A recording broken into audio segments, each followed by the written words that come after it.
camino de los romanos que estamos tratando.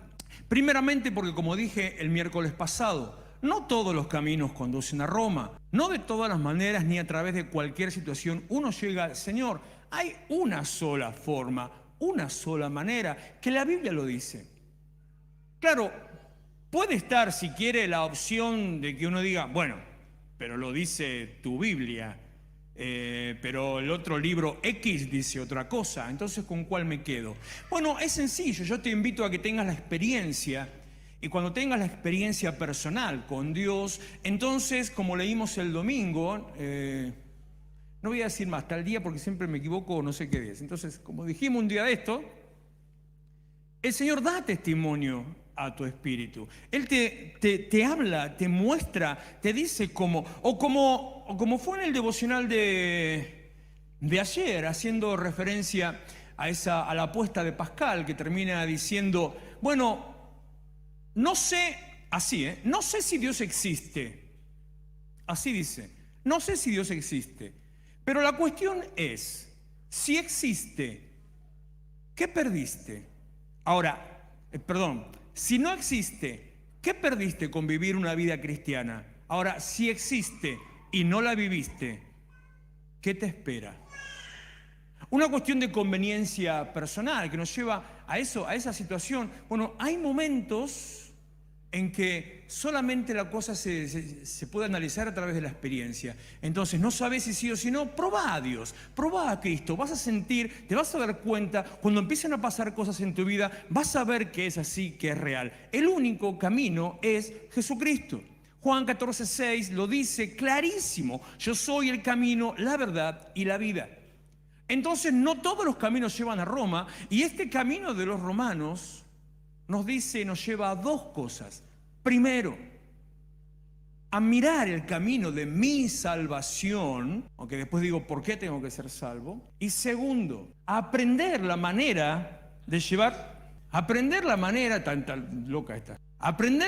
de llevar a otros por ese mismo camino de la salvación. El aprender la manera tiene mucho que ver con entenderlo yo primero, porque ¿vio cuando usted quiere comprar algo? No sé, hice ayuno de vendedores. Estoy hace 2 semanas mirando autos, buscando autos, qué sé yo. Entonces, cuando uno empieza a hacer alguna pregunta, empieza todo el mundo, llamadas por teléfono, todo el día. Hoy dije, basta, me harté. Hoy no quiero escuchar a ninguno. Porque el vendedor de vía publicidad de esta época, mire cómo es mire qué falta de marketing que tiene esta gente.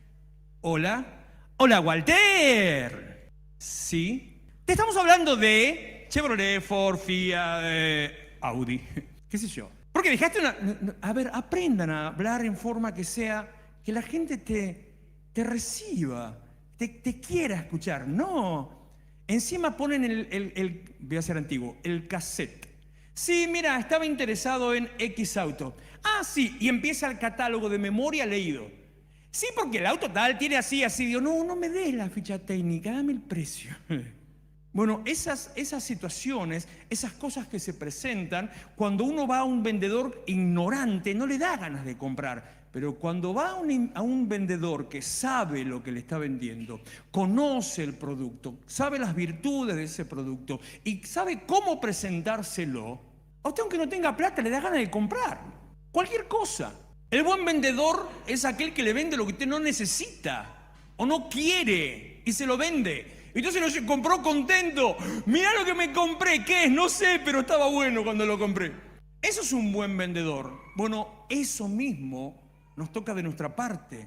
Yo necesito saber quién es Dios, necesito saber qué significa ser salvo, necesito tener la experiencia de la salvación, necesito tener el conocimiento, la convicción de por qué tengo que ser salvo. Entonces ahí sí, con autoridad, decirle, mirá, no, yo sé, habrás escuchado muchas cosas, pero la verdad es esta. Yo estaba para la jueves, que es peor que para miércoles, y pude salir de esa situación. Te invito a que vos experimentes lo mismo. No sé lo que dirán otros, yo lo viví. Como el ciego al cual Jesús sanó, el ciego, el que nació ciego, el que Jesús sanó. Que lo fueron a juzgar, que lo echaron de la sinagoga y hasta quisieron echar a los padres de la sinagoga.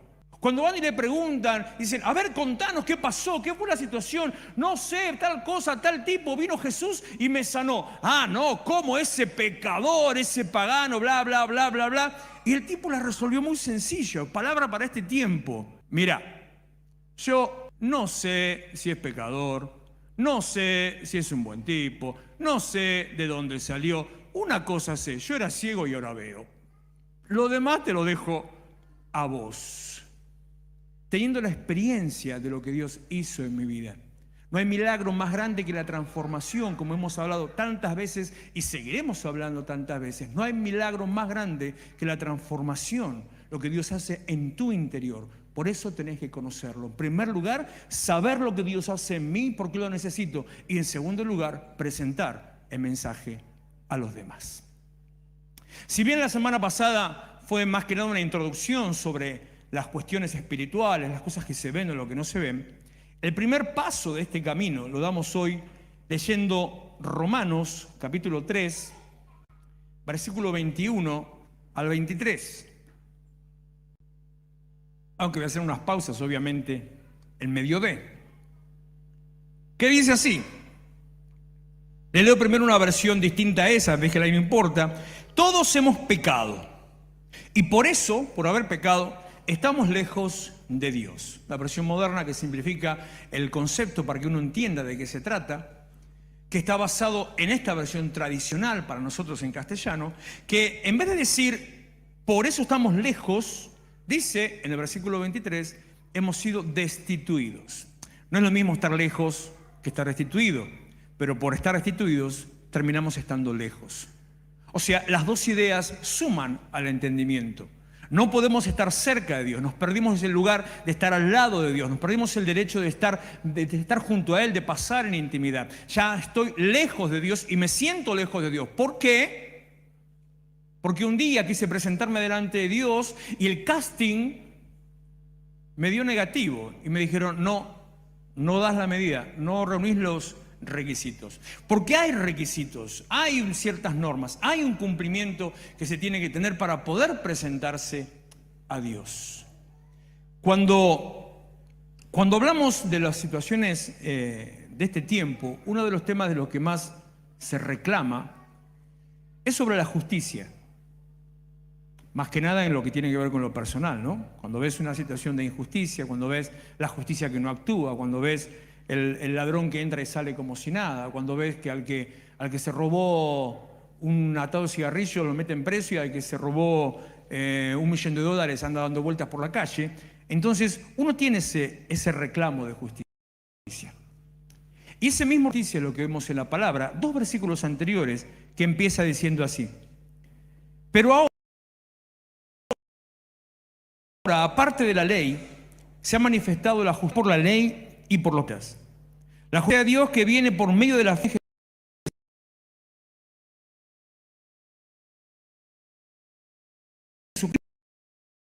Jesucristo para todos los que creen en Él, porque no hay diferencia.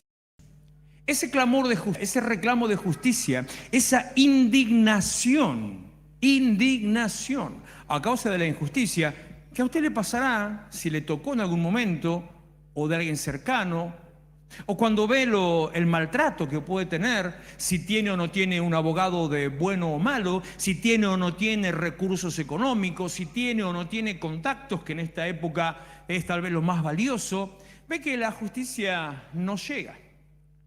Curiosamente, en el Estado Nacional, desde hace, creo yo, no sé exactamente, pero póngale 10 años, existe un organismo que se llama, en mis palabras, porque seguro que lo voy a decir mal, para acercar la justicia a la gente. Y hay organismos en todos los distritos donde no sé cómo funcionan, que es para un lugar de cercanía, como para que usted vaya a la delegación de la justicia, dándose cuenta que obviamente la justicia está por otro lado. Ese mismo reclamo proviene también de parte de Dios. El hombre, el ser humano, reclama una justicia propia para sí, pero nos hacemos los tontos cuando el reclamo proviene de Dios. Hay normas, estatutos, reglamentos, hay leyes que se tienen que cumplir. En la vida natural hay leyes que se tienen que cumplir. El artículo 14 de la Constitución habla de los derechos que tiene el ciudadano. Menciona las garantías. El texto siguiente amplía un poco ese concepto, el 14 bis, con los derechos personales de cada uno. Y nos muestra de a qué cosas uno tiene al alcance, de qué cosas uno tiene derecho. Habla conceptos de la libertad individual, que en definitiva es la base de la sociedad. Y todo eso nace de algo que se llama Estado de Derecho. Tranquilo que no es una clase de derecho romano ni nada de eso. El Estado de Derecho, o para complicárselo un poquito más, del contrato social, para meter a Rousseau en medio. Un filósofo del siglo XVIII, un tipo que fue prácticamente que sentó las bases de lo que es el sistema republicano actual, donde ese contrato social era donde el ciudadano decide ceder algunos derechos a un organismo que se llama Estado, con tal que el Estado, tomando el control de esos derechos del ciudadano, el Estado así pueda brindarte seguridad, protección y después educación y salud. Ese es muy básicamente el concepto del contrato social y del Estado de Derecho. Yo entiendo, por lo tanto, que yo soy una persona libre, tengo derecho a hacer lo que quiera, pero, esto lo habrá escuchado seguramente, mi derecho termina donde empieza el derecho de los demás, donde empieza el derecho del otro. ¿Se puede cumplir? ¿No se puede cumplir? Siempre va a ser debatible. Ahí es donde interviene la justicia, ahí es donde interviene el Estado para decir esto se hace así o esto se hace de esta manera. Si eso funciona o debería funcionar de ese modo en la vida social, ¿cuánto más en la vida espiritual? En la vida espiritual hay un sistema también de derechos y hay un sistema de obligaciones. Como les dije el otro día, es mentira que donde hay una necesidad nace un derecho, pero es cierto y es real que donde hay un derecho, automáticamente hay una obligación. Cuando yo reclamo un derecho, cuando yo pido que se me dé, cuando yo exijo una determinada libertad, cuando yo exijo algo que me corresponde, automáticamente estoy diciendo entre líneas, pero yo me obligo a X cosa. Y así funciona el sistema espiritual. El problema es que el sistema espiritual, entonces reclamamos y no tengo por qué tener ningún tipo de obligación. Dios hace los mismos reclamos. Dios nos pone delante de determinadas situaciones que requieren el cumplimiento de sus normas. Muchas veces uno piensa, cuando mira capaz una película, un noticiero, y ve otros países, Europa o los países nórdicos, qué prolijidad, qué limpieza, qué orden, qué respeto. Ven algunas películas que yo pensé que era cosa de película, después me enteré que era de verdad, por alguna gente conocida viviendo en un determinado estado en Estados Unidos. Ponés el pie en la calle, no hay semáforo, ponés el pie en la calle y los autos paran. Y vos pensás que chiste, no, es verdad. Ponés el pie en la calle, o sea, bajás del cordón, pararon. ¡Wow! Decimos, ¿ves? Así hay que vivir.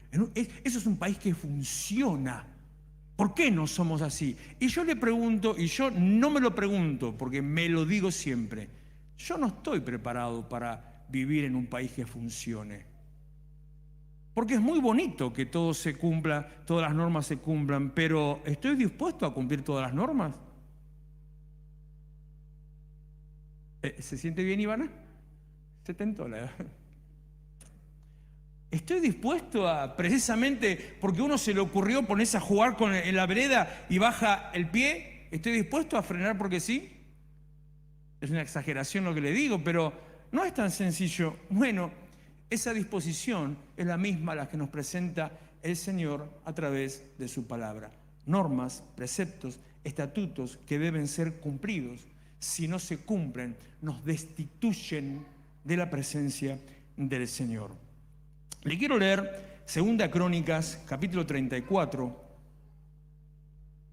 versículo 14. 14. 2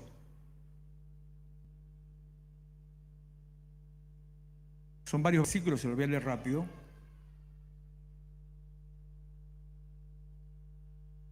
Mientras se sacaba del templo del Señor el dinero que había sido llevado allí, el sacerdote Hilcías encontró el libro de la ley del Señor que Moisés había dejado.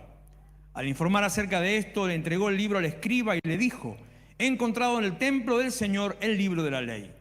Safán llevó el libro al rey y mientras le contaba lo del hallazgo, le dijo: tus siervos han cumplido con todo lo que les fue encomendado, reunieron el dinero que se hallaba en el templo, lo entregaron a los encargados y a los que están trabajando. Además, el sacerdote me ha entregado un libro. Dicho esto, el escriba leyó el libro al rey al tiempo que se lo entregaba. Tan pronto, versículo 19, como el rey oyó las palabras de la ley, se rasgó las vestiduras y dio las siguientes órdenes a Hilcías, a Hicam, a Abdón, al escriba Safán y a su siervo Asaías. No busque nombre para poner a los hijos acá.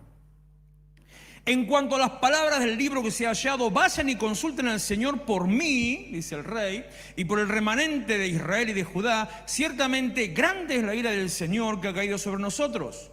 Pues nuestros padres no obedecieron la palabra del Señor, ni actuaron conforme a todo lo que está escrito en él. Verso 23, el Señor y Dios de Israel ha dicho: díganle a quien los ha enviado a mí, que yo, el Señor, voy a mandar la calamidad sobre este lugar y sobre sus habitantes y todas las maldiciones que están escritas en el libro que leyeron delante del rey. Porque ellos me han abandonado y han ofrecido sacrificios a dioses extraños. Han provocado mi ira con todas las obras de sus manos. Por tanto, mi ira se derramará sobre este lugar y no se apagará. Pero digan de mi parte al rey de Judá que los que han enviado a consultarme, que yo, el Señor y Dios de Israel, he dicho: puesto que prestaste atención a las palabras del libro acerca de este lugar y sus habitantes, y al oírlas te conmoviste de corazón y te humillaste delante de mí y te rasgaste las vestiduras y lloraste en mi presencia, yo también te he oído. Hay un reclamo, hay un requisito, hay un reglamento, hay una queja por una falta de cumplimiento de parte de Dios. Y al mismo tiempo hay una consecuencia a prestar atención a las palabras de Dios. Al mismo tiempo, hay una amplitud de parte de Dios de decir: pero te diste cuenta, pero ahora reconoces, ahora sabés que estaba mal lo que hacías, ahora estás viendo cómo debe hacerse. Bueno, listo, yo también te presto atención. Ese es el concepto básico, fundamental, de los mandamientos o los preceptos de Dios y la vida espiritual. Ese es el concepto básico y fundamental de por qué yo necesito acercarme a Cristo para a través de Él tener salvación. Solamente a través de Cristo, porque dice Romanos capítulo 3, vuelvo al texto anterior, versículo 24, siendo justificados gratuitamente por su gracia, mediante la redención que es en Cristo Jesús, a quien Dios puso como propiciación por medio de la fe en su sangre, a causa de haber pasado por alto en su paciencia los pecados pasados, con la mira de manifestar en este tiempo su justicia, a fin de que Él sea justo y el que justifica al que es de la fe de Jesús. Mirando estas cosas desde la óptica de Dios, entendiendo, como dice el Salmo 53, que Él hace un pacto con nosotros y Dios está cerca con aquellos que siguen su pacto. Desde la óptica de Dios, hay una manera de hacer las cosas. Hay una sola manera. No es a mi manera. Esa es la manera de Dios. Usted puede tener su idea, puede tener su criterio personal, puede tener su visión personal. Puede incluso decir, como decía la semana pasada: yo no creo en la ley de gravedad, así que yo voy a caminar en el aire. Camine en el aire. O sea, nadie se lo va a prohibir.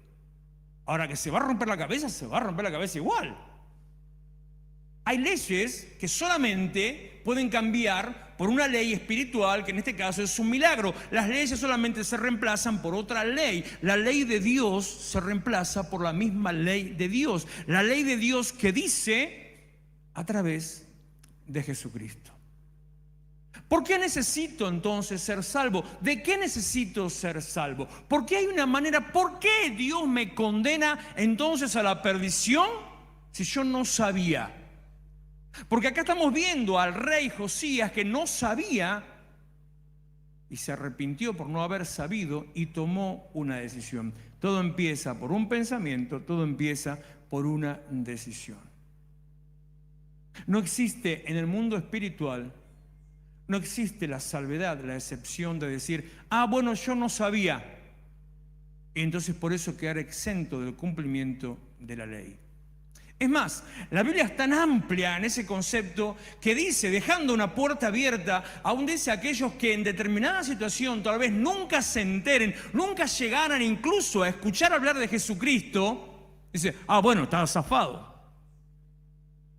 Aún en ese caso, dice, serán juzgados por causa de su conciencia. ¿Qué significa por causa de conciencia? Y que vos sabés cuando hiciste algo mal. Vos tenés una idea de lo que está bien y lo que está mal, aunque no sea en la letra chica. Vos tenés una noción. A veces uno habla de la impunidad que vemos a diario, hablemos de inseguridad, impunidad en la calle. Porque, ¿qué significa impunidad? Saben que no van a tener ningún tipo de castigo. Pero sin embargo, ¿por qué lo hacen a escondidas? ¿Por qué salen corriendo? ¿Por qué con el arma en un ring escondida? ¿Por qué toda la apurada? Porque el ser humano, a pesar de, siempre sabe qué es lo que hace, que si está bien o si está mal. No existe manera de escapar del plan determinado por Dios, que no es un plan de condenación, es un plan de salvación. El plan de salvación es el que dice, la humanidad está perdida, la tierra está condenada a la perdición, pero hay una manera de salir de esa situación, hay una manera de poder alcanzar plenitud, hay una manera de poder ver la bendición en tu vida. Y le vuelvo a decir, me gustó como lo dije el miércoles pasado, señoras y señores, la única manera, el único camino es a través de Jesucristo. Volviendo a esto y ya terminando, Romanos capítulo 3, espere que me perdí una parte acá, está llamando el remis. Romanos capítulo 3, versículo 10, como está escrito, no hay justo ni aun uno, no hay quien entienda, no hay quien busque a Dios, todos se desviaron, a una se hicieron inútiles, no hay quien haga lo bueno, no hay ni siquiera uno. Estamos todos destituidos de la gloria de Dios. Por eso, y ahora sí ya terminando, le repito el versículo 24 y 25 de Romanos 3, siendo justificados gratuitamente por su gracia mediante la redención que es en Cristo Jesús. El que pagó el precio de tu salvación es Jesucristo. Mediante el sacrificio hecho a través de su sangre. La manera en que la pagó fue entregando su vida a favor nuestro, a favor tuyo y a favor mío. Y esto que yo le estoy diciendo, le vuelvo a decir lo que le dije al principio, es el primer paso de por qué necesito presentarme delante de Dios, por qué necesito a Jesucristo. Y de esta manera poder explicarle a los demás, incluso al que le diga, pero yo no hice nada malo. No, no hiciste nada malo, pero no das la medida de lo que Dios pide para presentarte delante de Él. Póngase en pie, por favor. Así nos despedimos.